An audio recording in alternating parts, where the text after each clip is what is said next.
Iowa State held its football media day on Sunday. Not a lot of breaking news, nothing like that, but nonetheless, it was an informative day coming off of Iowa State's Saturday scrimmage. Iowa State head coach Paul Rhoads talked about it in a press conference, and we've got complete footage. Yesterday, we had the fortune to scrimmage in Jack Trice Stadium, which was exciting itself, but the fact that construction was taking place, you could hear it, you could see it, even more exciting. Exciting to myself, exciting to our fan base, and exciting to our kids as the expansion of Jack Trice Stadium is fully underway. Our kids have been blessed to be practicing in ideal weather for a training camp.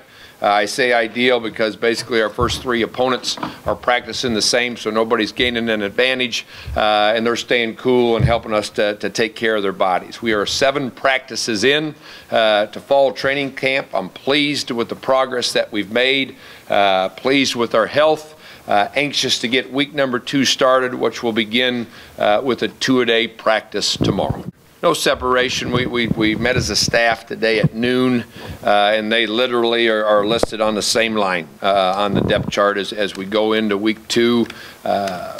Both did some good things in the scrimmage yesterday. Both did some things that didn't allow them to step forward and grab a hold of the #1 spot. We will get it sorted out this week. Well, they got to play right now. They still have the opportunity to grow up and improve and continue to develop. And we can't expect them to play at a level of a junior or senior, some of these young guys. He's doing a great job of bringing them around. They're certainly getting a high number of reps in practice every day. He's an intense coach, which creates that from his players. They got to practice that way. They got to perform that way. At the same time, we need them to continue to fine-tune and develop the skills necessary to play those positions effectively. Different than what they've been accustomed to playing. Other than a standpoint, we don't huddle. We're generically speaking a spread offense, but the reads are different, the progressions are different, the mannerism and how we call plays are different, and that's less new compared to what we've been doing for the past 5 years. We'll see. And you know, that varies by game, that varies by opponent, that varies by us discovering what we're capable of, and you don't fully discover that until you start playing games. A good bit.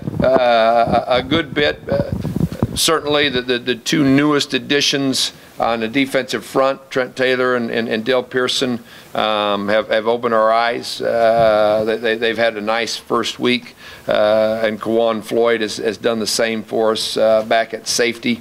Happy, very happy about that. But none of those guys we have an eye on to redshirt. We have an eye on them playing and impacting our defense, and yes, hopefully in a very positive way. When you go into your off season, you're always tweaking. You're adding, you're deleting, you're adjusting things, and this off season was just a bigger project, and a great teaching staff is in place.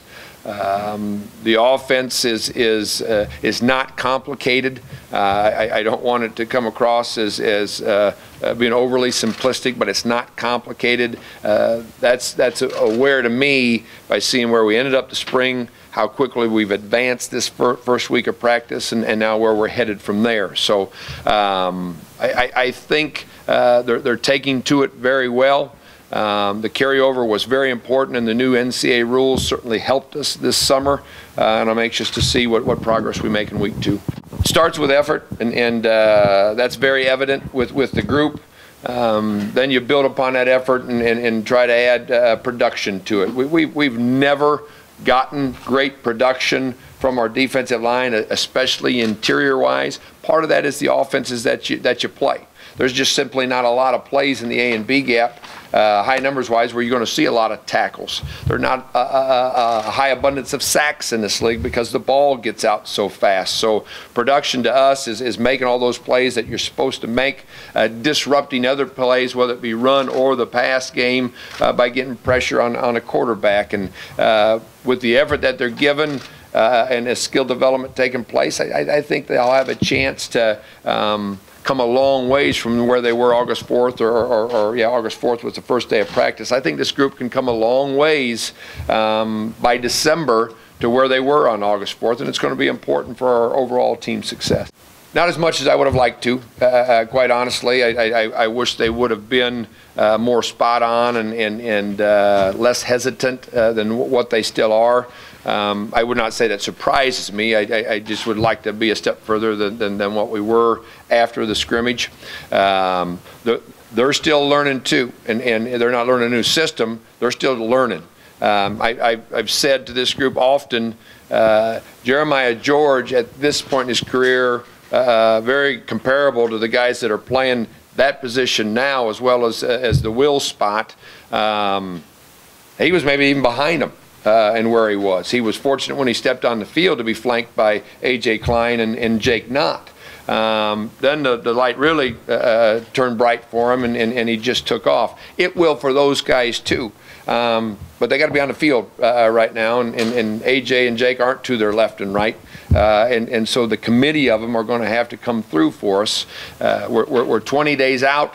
Still a lot of practices to get there, and nobody better than Wally Burnham to get them there. Trying to keep everybody healthy is something we certainly have placed a priority on. I think with Aaron and our skill guys in particular, it's a look at soft tissue injuries and how we can help correct that with how we prepare. We've already adjusted in this first week of training camp and how we practice. 26 years in the business, this is the first time, the fifth practice of training camp, we didn't have shoulder pads on. I've never been around that, and looking back on it, I think it was the right decision that we made. We were 2 days in helmets. We were 2 days in shoulder pads and helmets. The fifth day, we could have been in full pads, and we were in helmets. That's it. We had our highest output from an effort standpoint. That is controlled by an apparatus from a company called Catapult that tells us what the player load is. And the fifth day was the highest output that we had. We came back Saturday morning and got great effort on the practice field, which was very exciting to us. So we're monitoring it on a daily basis. I met with the strength staff for an hour this morning. We looked at this next week. I've already tweaked the next 3 practices with that in mind, looking at ways to implement practice schedules that would reflect a Tuesday, Wednesday game week practice and see what kind of load we're getting on those days. So to give you a long answer to your question, we're trying to take care of Aaron. We're trying to take care of all those guys with our approach. Quan is, he's jumping into that race. He comes in without any practice time and comes in as a 3, and he'll get reps with the 2s this week, and we'll see where he goes from there. Kamari Cotton, I've said, would have played a year ago had he not torn that Achilles, and has not disappointed us with that same ability that we saw a year ago in August. He's got a lot to learn about the defense, but he's a sponge. He's an anxious learner. Sometimes he's just too aware that there's only one brown ball in the field, and he's trying to get to it without regard for some of the other stuff that he has to take care of. TJ, been a long time since he's played in a game on a regular basis, so he sits at the top, but Darian Cotton is pressing him, and we'll have some interchange with 1s and 2s with all those safeties this week. Ken Lynn and Sam Richardson, they're a partnership group at the other corner spot. Nigel holds his own, but those 2 guys are our partnership, and Matt Thomas, 5th-year senior, who I didn't know if he'd ever step on the field for us as a defensive player. I give a lot of credit to Matt. I give a lot of credit to Coach Linguist for bringing him along, and he's given us a bright spot in that group. A young group that I think can be very competitive for us. Ongoing, are we more 2-back this game? Are we strictly 1-back? Is Aaron hot? Is DV hot? How does pass protection go into that? How much of these sets are we playing where we do this with them and do that? A lot goes into that yet. We certainly believe that both of those guys are good enough for us to win in the Big 12 with. We like it. Last year's, this is the family press conference, last year's stunk. It was awful. We didn't play a normal Saturday to Saturday game until mid-October. This year we're all Saturday to Saturday, and as I talked about the catapult system earlier, and you look at training your athletes, whether it be the off season in a weight room or how you practice, it's set up that way. So we got training camp of 3 weeks and then a game week, and then we go into the season. We're 3 weeks and an open date. We're 4 games and an open date. We're 2 when we're starting to get a little fatigued and an open date, and we finish with 3. We like how it's staggered, and it's given us a chance to look at how we practice, how we change the practice schedule as the season goes along.